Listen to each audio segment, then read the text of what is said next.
Bonsoir à tous et bonsoir Samuel. Bonsoir Jean-Marc. Les titres de ce journal. Christine Deveyrac n'est plus soutenue par l'UDI pour les municipales. Réaction de l'intéressé et de l'UMP Jean-Luc Moudenc. Dernier conseil municipal avant les élections des 23 et 30 mars prochains.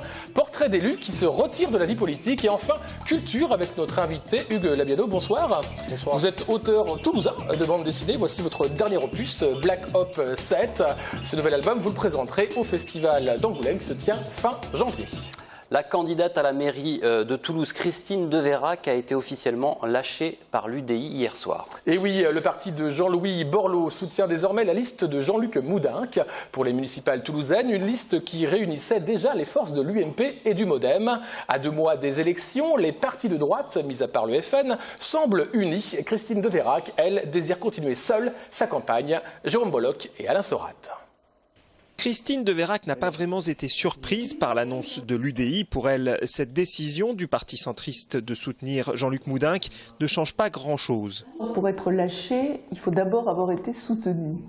Moi, je fais une campagne depuis plusieurs mois, pour pas dire plusieurs années, et je l'ai toujours fait sans étiquette de parti politique. Vous êtes ici à ma permanence, il y a marqué UDI nulle part.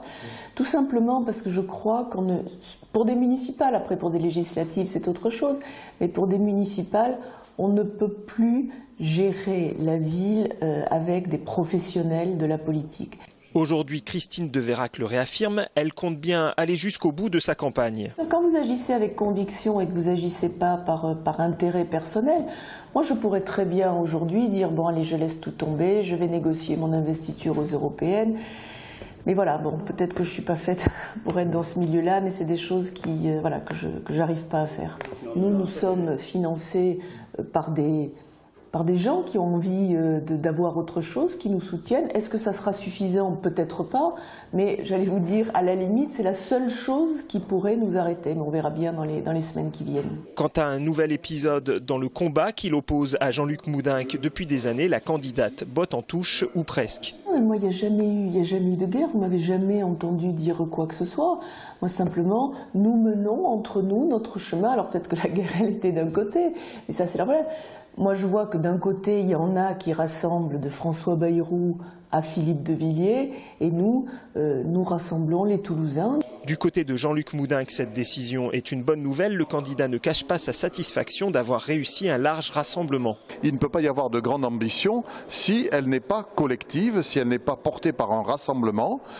C'est ce rassemblement que j'ai l'honneur de conduire et je suis ravi de voir que l'UDI est partie prenante pleinement.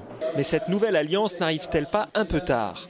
Écoutez, on est à 2 mois de l'élection, donc on n'est pas en retard. Vous savez, je crois que les considérations individuelles, ça pèse pas. Ce qui est en cause, c'est l'avenir de la ville. À l'UDI, pour Jean Iglesis et Laurence Massat, joints par téléphone, ce soutien est avant tout une décision entre instances nationales. Dans un communiqué de presse très succinct, ils évoquent, je cite, le nécessaire besoin d'alternance à Toulouse et le combat à mener contre l'hégémonie socialiste en Haute-Garonne. Fin de citation. Quel que soit le résultat des prochaines élections, le conseil municipal en sera changé. Et oui, aujourd'hui se tenait le dernier conseil municipal présidé par Pierre Cohen. Occasion pour Marlène Canal de faire un portrait croisé de 2 élus qui achèvent leur mandat et qui ne seront plus sur aucune liste.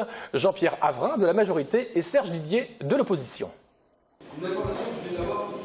Écoutez, 31 ans de mandat, dont 25 années dans la majorité municipale, donc en responsabilité. Diverses responsabilités, la propreté de la ville, les élections, la première police municipale, la politique économique de cette ville dans le mandat inauguré par Philippe Douste-Blazy. Donc c'est un parcours. 31 ans, c'est une vie. Moi, ce qui m'intéressait, c'est la mission. Disons que dans la mission que le maire m'avait confiée, je pense qu'on a fait du bon travail. On a réformé la police municipale qui aujourd'hui est opérationnelle. On a amélioré vraiment la coopération avec la police nationale, ce qui était le but. Donc, une efficacité plus grande pour les Toulousains. On a créé l'Office de la tranquillité qui a fait ses preuves. Aujourd'hui, on va arriver à 1 million d'appels depuis sa création, ce qui quand même prouve que c'était un vrai besoin et qu'on l'améliore de plus en plus pour arriver à ce qu'il soit plus efficace encore. On a créé la brigade des caisses, enfin voilà. Donc je pense que dans ce que j'avais à apporter à ce niveau-là, je l'ai fait. C'est un apprentissage de tous les jours. C'est vrai que ça n'a pas été facile, hein. La première année, on tâtonne. si on veut parler un peu vulgairement. Et puis, peu à peu, grâce d'ailleurs au travail accompli ici par les fonctionnaires de cette mairie, c'est une grande mairie, une grande cité, c'est vrai que grâce à eux, j'ai pu apprendre beaucoup de choses et comprendre non seulement les subtilités ou les arcanes, mais également la vie d'une cité et d'une grande ville comme Toulouse. Dans l'opposition, j'y suis donc depuis 6 ans, ce que j'ai mal perçu, c'est la volonté de certains, pas celle du maire de Toulouse, que je respecte d'ailleurs, Pierre Cohen, qui a fait un travail considérable, mais je pense qu'il y a eu trop d'esprit militant chez certains de mes collègues.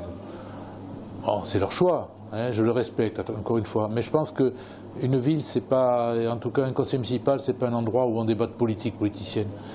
On parle des grands enjeux économiques, on parle des grands enjeux de la vie quotidienne des Toulousains. Bon, le conseil municipal, en ce qui me concerne, c'est pas le lieu qui me semble le plus, pour moi, le plus satisfaisant, parce que c'est obligatoire, il faut débattre des délibérations, c'est tout à fait normal. Mais j'ai toujours plus, à titre personnel, aimé l'action que les réunions en général.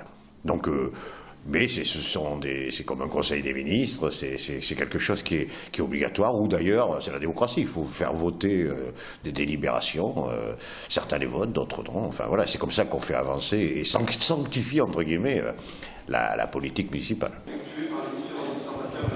Peut-être le premier, parce que c'était, je découvrais un peu ce qu'était un conseil municipal, c'est la première fois que j'y siégeais. Bon, autrement, non, parce que bon, c'est vrai qu'au fur et à mesure, on s'aperçoit qu'il y a des choses assez convenues avec les déclarations liminaires, etc. Bon.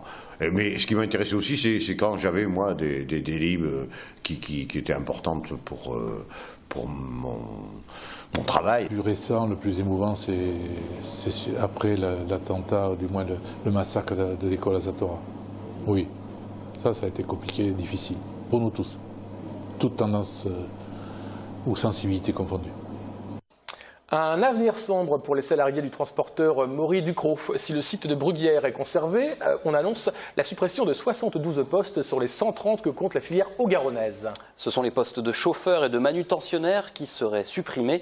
Le plan de reprise générale de Maury Ducrot par Arcol Industrie sera examiné par le tribunal de commerce de Cergy-Pontoise le 31 janvier prochain. Les compagnons du Devoir et du Tour de France ouvraient aujourd'hui leurs portes à Toulouse. Ils le feront aussi demain, samedi 25 janvier. Devenir compagnon, c'est acquérir un savoir-faire et avoir la chance d'avoir un travail juste à la sortie de l'apprentissage. Un sujet de Fanny Madamour.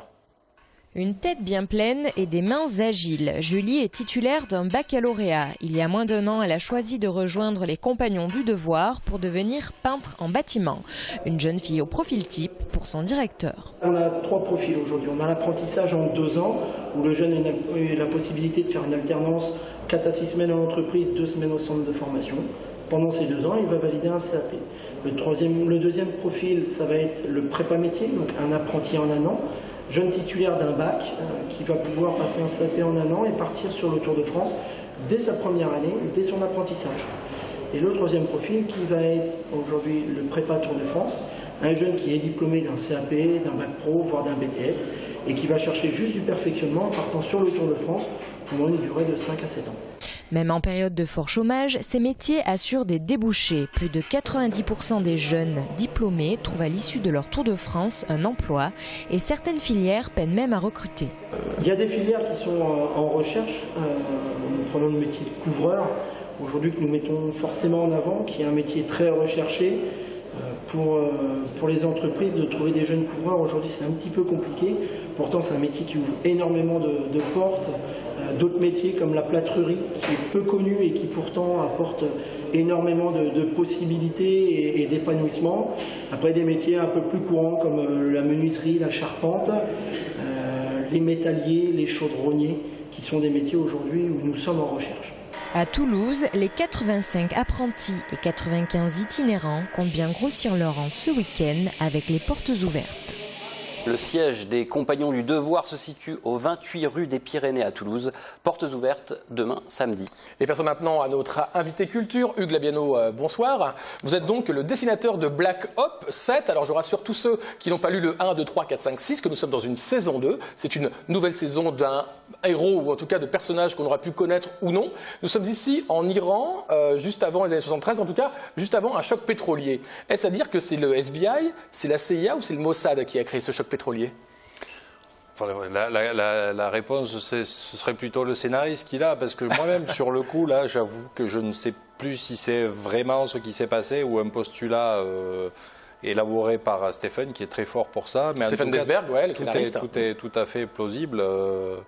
En tout cas, on est dans un moment critique du XXe siècle et de cette période-là a découlé des tas et des tas de choses qui nous touchent encore aujourd'hui. Alors, est-ce une fiction?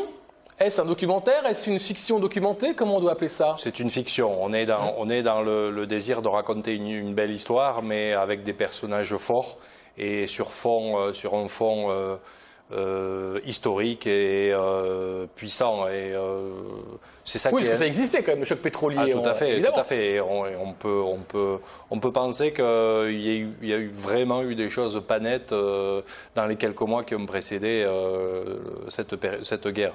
Eh oui.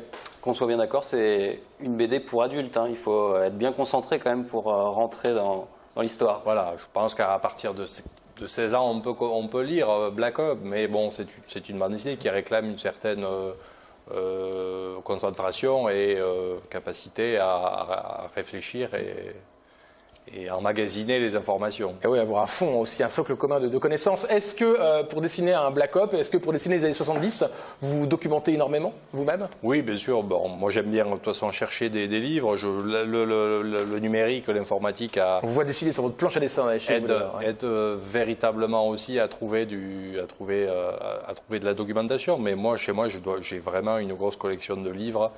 Et fréquenter les bouquinistes, c'est toujours quelque surtout, chose. C'est-à-dire sur les voitures, sur les avions, oui, sur les téléphones de l'époque. Il faut être totalement exhaustif sur ce qu'on peut avoir chez soi, quoi. Surtout dans le cadre d'une histoire comme Black Ops, où je devais avoir quasiment un livre pour faire 5 pages, puisque on voyage beaucoup dans le cadre de ce projet-là. Donc j'ai eu une documentation énorme à ce moment-là. Dès que je veux bosser sur Black Ops, j'y suis obligé. Et vous travaillez seul ou en atelier? Alors j'ai fait les deux, j'ai travaillé 20 ans seul, puis j'ai fait l'expérience de l'atelier, à l'atelier Aquarium, ici à Toulouse.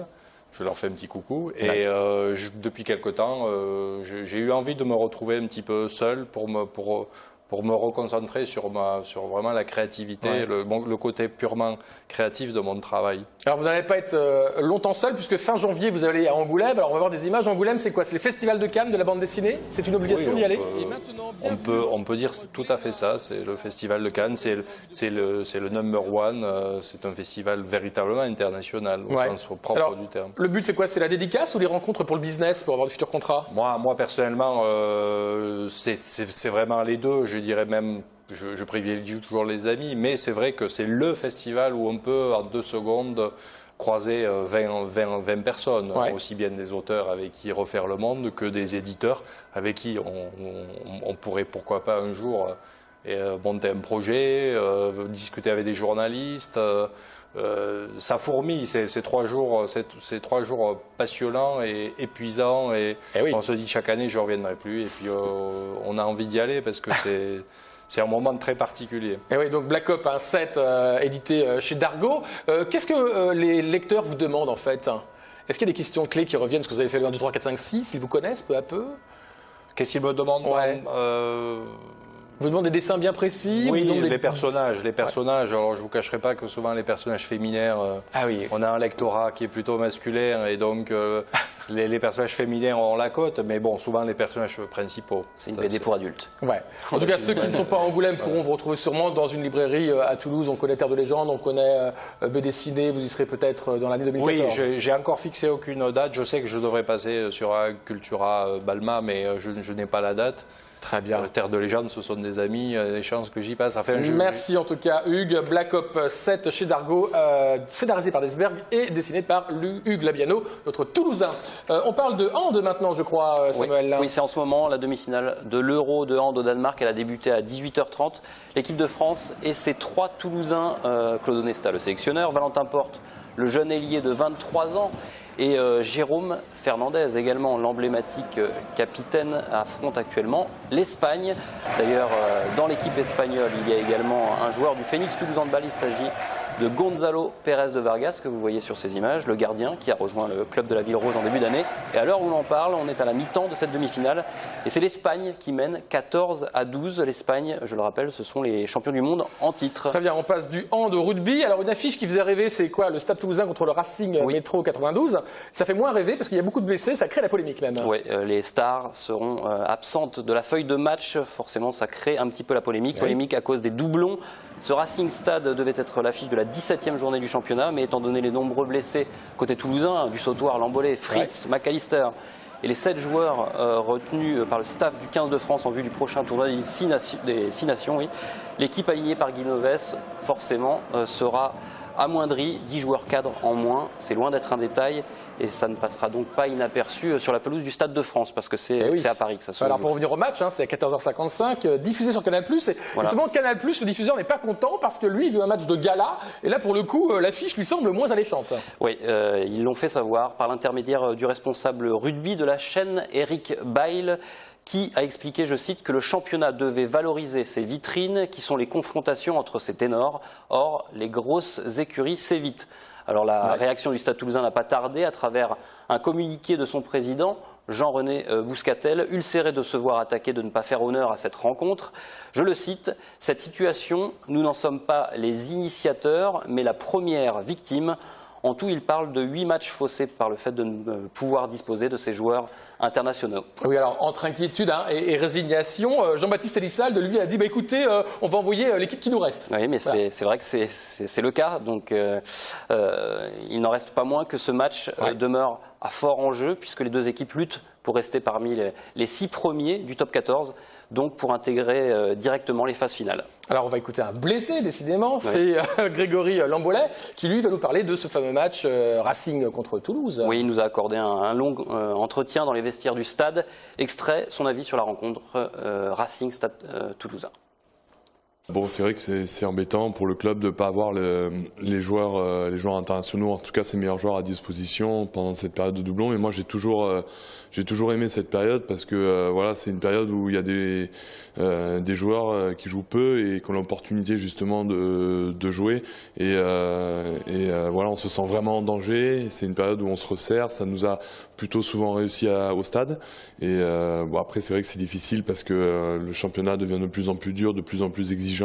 Donc du coup, les matchs sont de plus en plus difficiles à gagner. Ils vont avoir à cœur, je pense, de réaliser un bon match contre nous, surtout qu'ils ont eu la Coupe d'Europe pour se préparer les 2 derniers matchs parce qu'ils savaient qu'ils étaient éliminés. Donc du coup, ils ont pu, je pense, gérer leur effectif et jouer par rapport à notre façon de jouer. Donc voilà, je pense qu'ils vont nous recevoir comme il faut et nous, on va essayer de, comme je disais, de ramener au moins un point de bonus défensif là-bas, ça serait déjà bien. Le volet.